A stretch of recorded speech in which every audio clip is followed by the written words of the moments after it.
Ebola Chrono Plus avec Adiatou Yassal.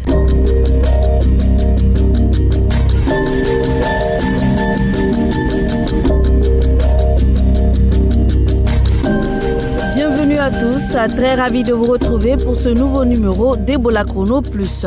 Le pays est actuellement dans la phase des 90 jours de surveillance renforcée. Au sommaire de cette émission à Forêt-Caria, les autorités demandent aux citoyens de redoubler de vigilance malgré la fin de l'épidémie.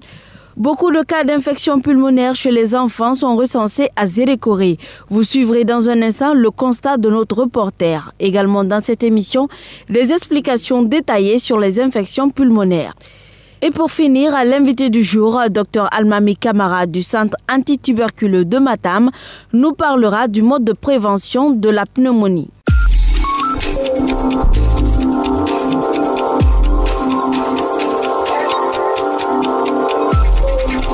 Bonjour à tous, Sylvia Condé, bonjour et bonne année. Bonjour Adiatou, bonne année à vous également. Alors, comme annoncé dans le sommaire, la vigilance est actuellement de mise pour éviter une résurgence du virus. Effectivement, Adiatou, les partenaires chargés de la lutte contre Ebola à Forêt-Caria recommandent à la population de redoubler de vigilance car il y a encore des risques de résurgence. L'OMS, Organisation mondiale de la santé, a déclaré le 29 décembre dernier la Guinée exempte de transmission du virus. La préfecture de Forêt-Caria, qui a été le dernier foyer de la maladie, a connu 434 cas confirmés, dont 154 morts. Je vous propose d'écouter le docteur Diallo Amadou Mouktar, porte-parole des partenaires de la lutte contre Ebola à Forêt-Caria. L'expérience acquise à ce jour ne doit pas être perdue maintenant car le répit de la fin de l'épidémie est là. Nous savons le virus redoutable est capable de résurgence. Pour la petite histoire, l'histoire récente d'un pays voisin est venue nous le rappeler. Encore 90 jours de surveillance épidémiologique renforcée, le maintien d'une capacité d'investigation solide, la mise en place d'un plan de riposte rapide et la relance du système de santé sont les meilleures garanties pour prévenir de nouvelles flambées épidémiques. Sidikbe, nous restons à Forêt-Caria, mais cette fois-ci pour parler des survivants de la maladie à virus Ebola. Oui, c'est le président des personnes guéries et sympathisants de la localité qui a récemment demandé plus de soutien. Il souhaite qu'on intensifie la sensibilisation de ses pairs afin que ceux-ci puissent adopter un comportement sain. Soriba Kamara est au micro de Mohamed Koma. Forte de 146 membres, dont 6 sympathisants, notre association mène les activités en collaboration avec les autres partenaires de la plateforme. Et Dieu merci, le public d'Ebola est parti. Mais les traces sont là, les dommages sont inestimables. Notre rapport pour la communauté de Forêt-Caria est inestimable. Nous proposons quelques pistes à votre appréciation. Appuyer l'association des personnes guéries dans la mise en œuvre de son plan d'action, axé sur la sensibilisation de nos pairs, dont le comportement pourrait être encore représenté une menace pour le retour de l'épidémie. Ce que Ebola nous a fait subir est extraordinaire. C'était Soriba Kamara, le président des personnes guéries et sympathisants d'Ebola. L'épidémie d'Ebola terminée en Guinée, le Sili retrouve son terrain. C'est une bonne nouvelle à Diatou pour le Sili national de Guinée. Désormais, les poulains de Luis Fernandez vont pouvoir jouer devant leurs supporters. La Confédération africaine de football a, dans un courrier adressé ce lundi à la FEGIFOOT, levé l'interdiction d'organiser les compétitions de football en Guinée. Notons qu'à cause d'Ebola, la Guinée a été contrainte de jouer tous ses matchs de foot au Maroc et au Mali. Merci Sidikbe pour ces informations. Je vous retrouve tout à l'heure pour les questions des auditeurs. Ebola Chrono Plus, Alexis Collier, Ebola Chrono Plus, Gekedu, Asmaou Diallo, Ebola Chrono Plus, Forêt-Caria, Ba Mohamed, Ebola Chrono Plus, Dabola, Sidikbe Condé, Ebola Chrono Plus, Conakry, Mohamed Kouma, Ebola Chrono Plus, Séguiré. Suivez toute l'actualité dans votre bulletin d'information. Dans la préfecture de Zérékoré, les infections pulmonaires aiguës atteignent des pics chez les enfants. À l'hôpital régional et dans les centres de santé, le nombre d'enfants souffrant de cette maladie augmente chaque jour. C'est un constat d'Alexis Collier. Nous sommes à la pédiatrie de l'hôpital régional de Zérékoré. Ici, Une dizaine d'enfants sont alités. Doussou Diané est une mère de 4 enfants. Depuis une semaine, son fils a le corps chaud et son rythme cardiaque est accéléré. Ce matin, elle est reçue à l'hôpital régional de Zérékoré. Il a le corps chaud. En plus, il fait la toux chaque instant. Ça m'inquiète parce que la toux persiste. Il s'agit donc des infections respiratoires aiguës IRA, des cas fréquents selon Dr Joséphine Pogomou, surveillante de la pédiatrie. Les infections respiratoires chez les enfants sont très fréquentes dans notre structure. Nous recevons des bébés ici avec détresse respiratoire. Ce sont ces cas-là que nous recevons en longueur de journée. À l'heure où je vous parle, nous avons 15 malades couchés qui souffrent d'infections respiratoires aiguës. Au centre de santé des quartiers Dorota et Commercial, plusieurs enfants alités souffrent aussi de ces infections. Mais leur prise en charge se complique parce que les parents viennent tardivement, déplore Dr Nyanko Ikulemou, médecin chargé des consultations au centre de santé de Dorota. Très souvent, la maman retarde l'enfant et quand il voit maintenant les tirages sous-costales très avancés, il envoie l'enfant. Si on trouve un cas comme ça, on réfère directement à l'hôpital. Selon l'Organisation mondiale de la santé, les infections respiratoires aiguës sont une des causes des décès les plus importantes chez les enfants de 0 à 5 ans en Afrique. Alexis Collier, Ebola Chrono Plus, Zérékoré. Korkaba, nous venons de suivre ce reportage d'Alexis qui parle d'infections respiratoires aiguës. Apparemment, ce sont des infections très fréquentes chez les enfants. Mais tout d'abord, c'est quoi une infection respiratoire ? Une infection respiratoire est caractérisée par une atteinte des voies respiratoires, c'est-à-dire le nez, le larynx, le pharynx, les bronches, les alvéoles, etc. et des poumons. Elle se manifeste par des signes tels que des éternuements, de la toux, de la fièvre, des maux de gorge et aussi des écoulements nasaux. L'infection respiratoire aiguë est la première cause de mortalité de l'enfant de moins de 5 ans dans le monde. En Afrique, elle représente 21% des décès. Mais qu'est-ce qui est à la base de ces infections ? L'infection respiratoire est souvent causée par un virus qui se propage par les voies aériennes. Mais elle peut être aussi causée par des bactéries ou même des médicaments. Cependant, il faut savoir que le risque accru des infections respiratoires aiguës est associé aux facteurs saisonniers et climatiques. Par exemple, chez nous, c'est-à-dire les pays du Sud, elles sont plus fréquentes pendant la saison des pluies. Et elles sont aussi associées à l'environnement. En fait, le surpeuplement, la pollution de l'air et des habitudes comme le tabagisme et souvent aussi les fumées domestiques. Et il y a aussi autre chose à quoi elles sont associées, c'est l'âge. Le risque de décès le plus élevé est chez le nourrisson âgé de 1 à 3 mois. Et à cela, on peut ajouter aussi la prématurité, l'état nutritionnel. L'arrêt de l'allaitement, par exemple, maternel, la malnutrition protéino-énergétique, tout ça, ce sont des choses qui peuvent exposer à ces maladies. Il y a aussi le déficit immunologique congénital ou acquis. On peut citer le sida, par exemple, une infection au VIH-sida. Il y a le bas niveau d'éducation du père et de la mère de l'enfant concerné. Parce que quand les parents ne sont pas assez instruits pour comprendre qu'il faut prévenir ce type de maladie, et souvent ça peut être une voie pour que l'enfant attrape cette maladie. Et pour finir, on peut parler aussi du bas niveau socio-économique du pays dans lequel vit l'enfant ou le bébé, comme dans nos pays, les pays pauvres. Alors, comment se fait la transmission ? La transmission, elle se fait par contact direct avec les sécrétions respiratoires d'un malade ou d'un porteur sain. Alors, depuis le début de l'émission, on dit les infections, ce qui sous-entend qu'il y en a plusieurs. Quels sont donc les différents types d'infections respiratoires aiguës ? Oui, vous avez raison, il y en a beaucoup. On peut les classer en fonction du niveau de l'atteinte de l'arbre respiratoire. Quand on prend les infections des voies aériennes supérieures, on peut citer les rhinopharyngites, les angines, les otites moyennes aiguës, la sinusite maxillaire aiguë, la laryngite et l'épiglottite.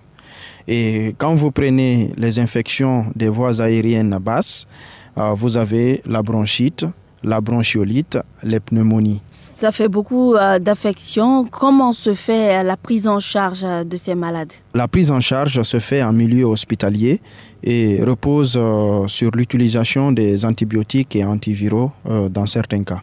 Est-ce qu'on peut prévenir les infections respiratoires aiguës? Oui, bien sûr. On peut les prévenir par la vaccination. D'ailleurs, le PEV, c'est-à-dire le programme élargi de vaccination, intègre les vaccinations contre la rougeole, la coqueluche, la diphtérie, la tuberculose et l'infection à Haemophilus influenza. Il y a aussi des vaccins qui ne sont pas intégrés dans le PEV, mais qui sont recommandés. C'est le cas, par exemple, du vaccin contre la grippe. Donc, il est extrêmement important pour les parents de chercher à savoir quels sont les vaccins que leur enfant doit prendre pour prévenir ce type de maladie.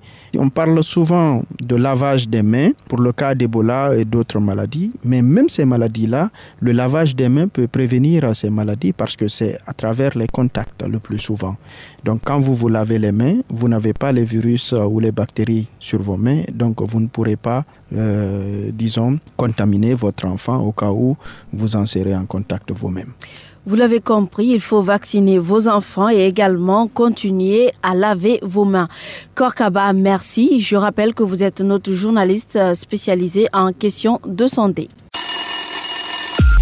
Pour toutes vos questions sur Ebola ou la santé, appelez-nous au 624 19 78 64. Une petite pause musicale avec ce featuring de Black Jones et Freetown Uncut. Ils nous proposent leur titre Bye Bye Ebola. Écoutez et on se retrouve juste après.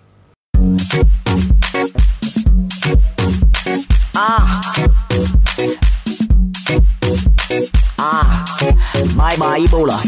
We just want to say something to the people them. No vex. Follow me then. Yay. Ha. Nobody wanna see you rising, and when you do they don't even like it. Ebola come let them give you a license. Don't take many souls go away. Oh Lord have mercy. Don't even know what to say. Thank God that it's over. No time for the haters. Watch me do Azonto, Azonto, Azonto. Now watch me do Azonto, Azonto, Azonto. Now watch me do Azonto, Azonto, Azonto. Now watch me do Azonto, Azonto, Azonto. Follow me then. Ebola mash up the nation. It cause no frustration. Left some family pumping. Put the one who can't keep us skin. Oh mama, oh mama, oh papa, oh papa. I thank God that it's gone. A new day has come. So go, go, go. Twist your finger, shake and wave and say hello, low, low. Make a freestyle, you can beat and move that blow, blow, blow. Low balance, that's how you do Azonto. Oh na na na na na. Azonto, Azonto, Azonto. Now watch me do Azonto, Azonto, Azonto. Now watch me do Azonto, Azonto, Azonto. Now watch me do Azonto, Azonto, Azonto, Azonto, Azonto. Ebola come and take all we freedom go away. Say for the first time we ever feel this way. Oh no, it's so hard to bear.